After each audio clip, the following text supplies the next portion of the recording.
नमस्कार दोस्तों। आज हम सैंधव सभ्यता से प्राप्त कुछ अवशेषों के बारे में बात करेंगे।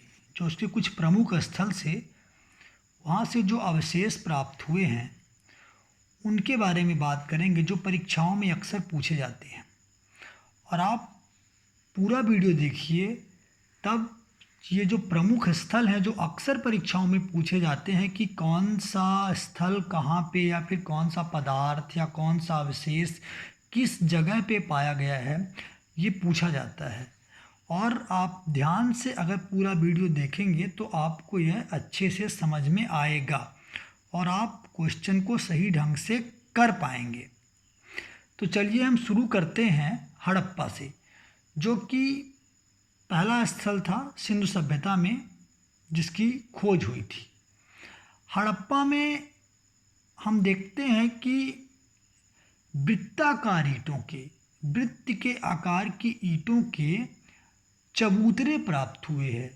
और इन चबूतरों के दक्षिण में एक समाधि प्राप्त हुई, जिस समाधि का नाम दिया गया कब्रिस्तान R37। तो ये याद रखिए कि हड़प्पा में R37 नाम की एक समाधि प्राप्त हुई है और ईंटों के वृत्ताकार चबूतरे प्राप्त हुए हैं। इसको कनेक्ट करना पड़ेगा हमको कि हड़प्पा में वृत्ताकार चबूतरे, उसके दक्षिण में एक समाधि प्राप्त हुई है और जिसे R37 नाम दिया गया है। हड़प्पा में एक बहुत ही महत्वपूर्ण एक और स्थल की प्राप्त हुई है अन्नागार, जो कि बहुत ही प्रमुख स्थल है। इस सभ्यता का बहुत ही प्रमुख स्थल है अन्नागार, और वह हड़प्पा में ही प्राप्त हुआ है। इसको याद करने के लिए आप कनेक्ट कर लीजिए हड़प्पा अन्नागार, तो इसको हन्नागार कर दीजिए, हन्नागार। इससे आप हा से हड़प्पा और अन्नागार ये कनेक्ट हो जाएगा कि अन्नागार कहाँ पे मिला है, हड़प्पा में मिला है। इसी प्रकार उर्वरता की देवी की प्राप्ति भी यहाँ से हुई है। इतिहासकारों ने उसका नाम उर्वरता की देवी दिया। स्त्री की गर्भ से निकला हुआ एक पौधा दिखा, एक स्त्री थी जिसके गर्भ से एक निकला हुआ पौधा दिखा, जिसे इतिहासकारों ने उर्वरता की देवी का नाम दिया, और ये हड़प्पा में ही प्राप्त हुआ। यानी कनेक्ट कर लीजिए कि हड़प्पा में उर्वरता की देवी की भी प्राप्ति हुई है। और उर्वरता की देवी इसे क्यों कहा गया, क्योंकि स्त्री के गर्भ से निकला हुआ पौधा यहीं पर प्राप्त हुआ था। साथ ही चक्र के साक्ष्य मिले हैं, और चक्र आप जानते हैं, चक्र भगवान विष्णु का सुदर्शन चक्र एक प्रमुख अस्त्र है, और वो उससे किसी की भी जान हड़प लेते हैं। तो इसको ऐसे कनेक्ट रखिए कि हड़प्पा से चक्र के साक्ष्य प्राप्त हुए हैं, और चक्र से किसी की भी जान हड़प लेते थे भगवान विष्णु। इसीलिए इसको कनेक्ट करिए कि हड़प्पा से चक्र के साक्ष्य प्राप्त हुए हैं। शंख का बैल प्राप्त हुआ है। शंख भी भगवान विष्णु का एक प्रमुख, भगवान विष्णु का एक प्रमुख वो है जो शंख उनके हाथों में हुआ करता है। तो इसको भी कनेक्ट करिए कि चक्र से जान हड़पते थे और साथ ही शंख भी रखते थे, और ये दोनों ही, शंख का बैल भी हड़प्पा में ही मिला है।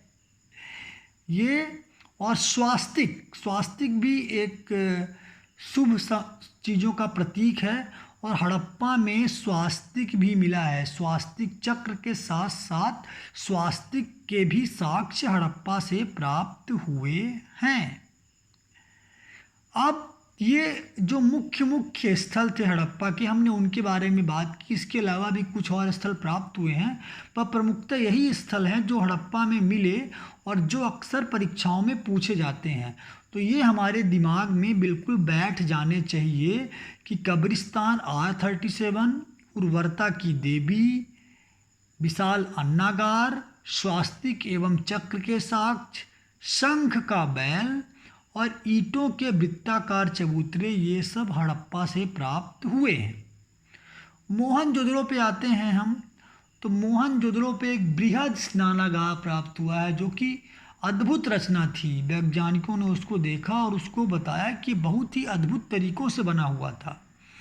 तो मोहन जो है वो हमेशा स्नान करता है, तो इससे जोड़ के रखिए कि स्नानागार मोहनजोदड़ो में प्राप्त हुआ है। अगर भूलता है तब उसके लिए कनेक्टिविटी के लिए है कि मोहन अक्सर स्नान करता है।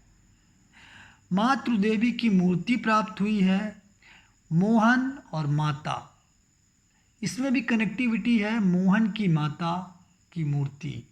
तो मोहनजोदड़ो में मातृ देवी की मूर्ति की प्राप्ति हुई है।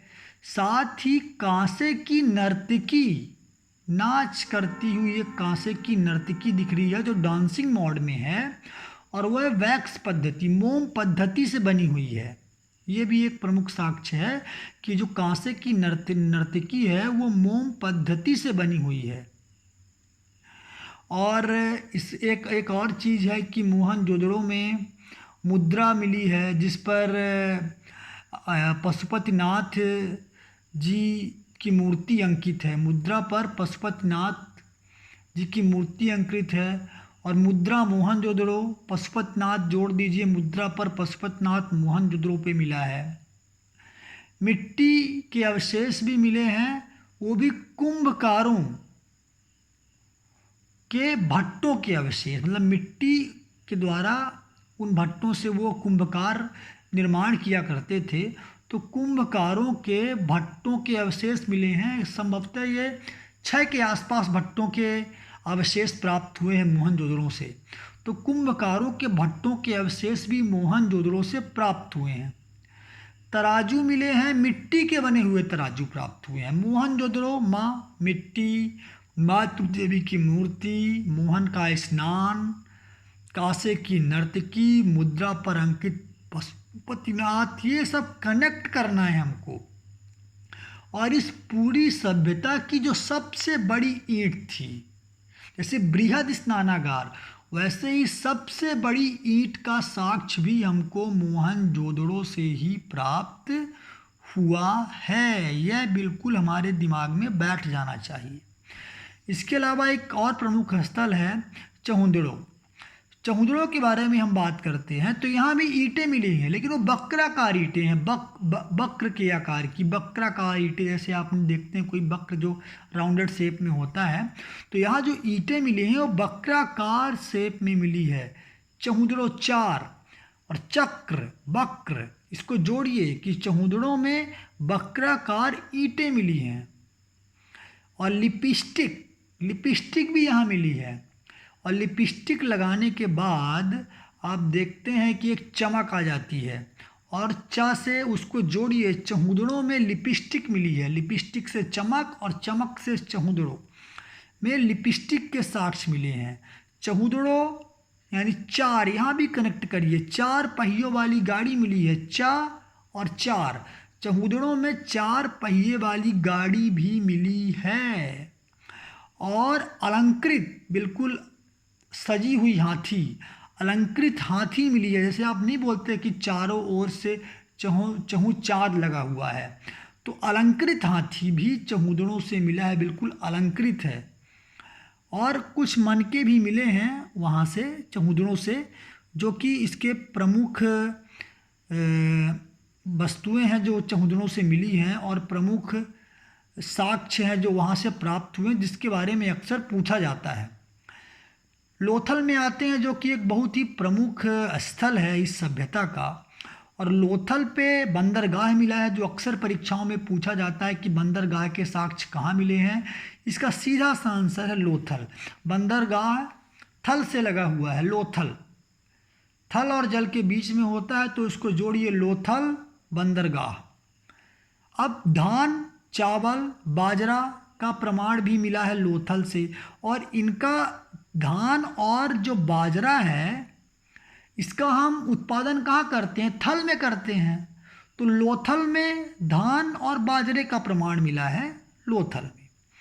इसी प्रकार से 3 युगल समाधि यानी 3 लोगों को एक साथ समाधि में डाल दिया गया, यानी 3 युगल समाधियां प्राप्त हुई हैं। लोथल में ही, थल में ही समाधि होती है, लेकिन 3 युगल समाधियां, अगर ये क्वेश्चन आता है तो हमारे दिमाग में बिल्कुल क्लिक करना चाहिए कि ये युगल समाधियां लोथल में मिली हैं, 3 युगल समाधियां। धान की भूसी, अब चावल उत्पन्न होगा अगर लोथल में, थल में, तो उससे भूसी भी निकलेगी धान से। जब चावल निकालेंगे धान से तो धान की भूसी भी लोथल में मिली है। मन का उद्योग भी यहीं से प्राप्त हुआ है, साक्ष्य प्राप्त हुए हैं मन का उद्योग के। और हम थल पर ही कहीं पे खड़े होकर दिशा प्राप्त करते हैं कि कौन सी दिशा किस ओर है, तो दिशा मापक यंत्र भी लोथल से ही मिला है। इसको कनेक्ट करिए, थल से ही दिशा का हम निर्धारण करते हैं। कहीं किसी भी जगह पे थल पे खड़े हो जाते हैं और फिर देखते हैं किधर से उत्तर है किधर दक्षिण है, तो लोथल पर ही दिशा मापक यंत्र भी प्राप्त हुआ है। बनवाली में आते हैं हम। बनवाली भी एक प्रमुख स्थल है और यहाँ पर मिट्टी के खिलौने मिले हैं। स्पेशली मिट्टी के बने हुए खिलौने अगर हम बात करते हैं तो बनवाली में मिले हैं। वो भी आप मान लीजिए कि खिलौने, बन में खिलौने मिल गए हैं और वो भी मिट्टी के खिलौने मिल गए हैं। कनेक्ट करिए, कैसे भी कनेक्ट करिए। हमको याद रहना चाहिए कि अगर मिट्टी के खिलौने पूछता है तो वो सीधे हमारे माइंड पे बनवाली क्लिक करे कि मिट्टी मिली बन में और वहीं था खिलौना।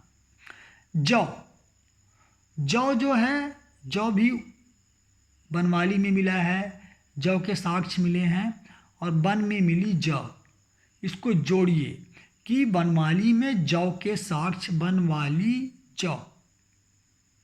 सूत कोदड़ा पे आते हैं। सूत कोदड़ा भी एक प्रमुख स्थल है जहाँ पर विशेष प्रकार का कब्रगाह मिला है। मतलब कब्रगाह तो हड़प्पा में भी मिला है जिसको R37 नाम दिया गया है, लेकिन यहाँ पर सूत कोदड़ा पर एक विशेष प्रकार का कब्रगाह मिला। अगर क्वेश्चन पूछता है कि विशेष प्रकार का एक स्पेशल अलग टाइप का कब्रगाह कहाँ पे मिला है, तो वो है सूत कोदड़ा।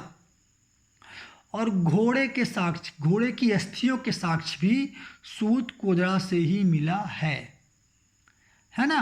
तो घोड़े को भी जोड़ दीजिए सूत कोदड़े से, और विशेष प्रकार के कब्रगाह भी यहीं पर मिले हैं।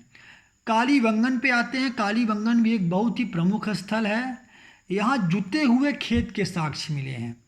अब आप सोच लीजिए कि खेत जोतने के साक्ष्य मिले हैं, और जैसे खेत होते हैं वहाँ पर काली काली बिल्कुल मिट्टी रहती है और उसी काली मिट्टी पर जुते हुए खेत के साक्ष्य मिले हैं।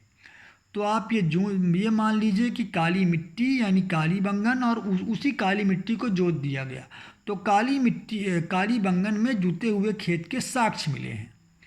कांच और मिट्टी की चूड़ियाँ मिली हैं। अब चूड़ियाँ भी काली काली होती हैं, काली कलर की भी चूड़ियाँ होती हैं और भी कलर की होती है, पर इसको हम जोड़ने के लिए सोचेंगे कि काली चूड़ियाँ, यानी कि कांच भी और मिट्टी की भी चूड़ियाँ कालीबंगन से हमें मिली हैं। और बेलनाकार मोहरें, बेलन के आकार की मोहरें। आपको याद होगा कि मम्मी जो है चूड़ी पहने रहती हैं अपनी काली काली, और फिर जब आप बातें नहीं सुनोगे तो उसी बेलन से मारती हैं। तो इसको कनेक्ट कर लीजिए कि कालीबंगन पे बेलनाकार मोहरें मिली हैं, जो कि मोहरें पहनी जाती हैं और वो बेलनाकार है। बेलन से जोड़िए मम्मी को और मम्मी की काली चूड़ियाँ, और सीधे कालीबंगन क्लिक करेगा तो कालीबंगन में बेलनाकार मोहरें मिली हैं। तो ये बहुत ही इम्पोर्टेंट स्थल हैं जो प्राप्त हुए हैं विभिन्न सिंधु घाटी सभ्यता के विभिन्न स्थलों में। इनको मेमोराइज करिए और रिवाइज करिए। जब बार बार आप देखेंगे वीडियो तो वो आपके दिमाग में बैठ जाएगा, और जब भी क्वेश्चन आएगा, मान लीजिए क्वेश्चन पूछ जाए घोड़े की अस्थियाँ कहाँ प्राप्त हुई, सीधे सूत कोदड़ा आपके दिमाग में आएगा। बंदरगाह कहाँ मिला, लोथल में मिला। धान की भूसी कहाँ मिली, लोथल में मिला। मातृ देवी की मूर्ति मोहनजोदड़ो से कनेक्ट हो जाएगा, उर्वरता की देवी हड़प्पा से कनेक्ट हो जाएगा। तो कुल मिला के ये स्थल अगर हमें याद रहेंगे तो इससे संबंधित क्वेश्चन आएंगे तो हम तुरंत उसको कर पाएंगे। और इसको सिस्टमैटिक और स्मार्टली पढ़िए तभी ये बनेगा। चैनल को सब्सक्राइब करिए, देखिए, समझिए और कुछ सुझाव हो तो सुझाव दीजिए, लेकिन ध्यान से सुनिए, तभी ये आपके दिमाग में काफ़ी वक्त तक रुकेगा और आपसे क्वेश्चन बनेगा। जो अभी प्रमुख स्थल हैं और प्रमुख स्थलों के जो प्रमुख चीज़ें हैं उनको मैंने इस पे कवर किया है और इससे ही संभवतः ज़्यादातर क्वेश्चन पूछे जाते हैं। Thank you. सब्सक्राइब करें,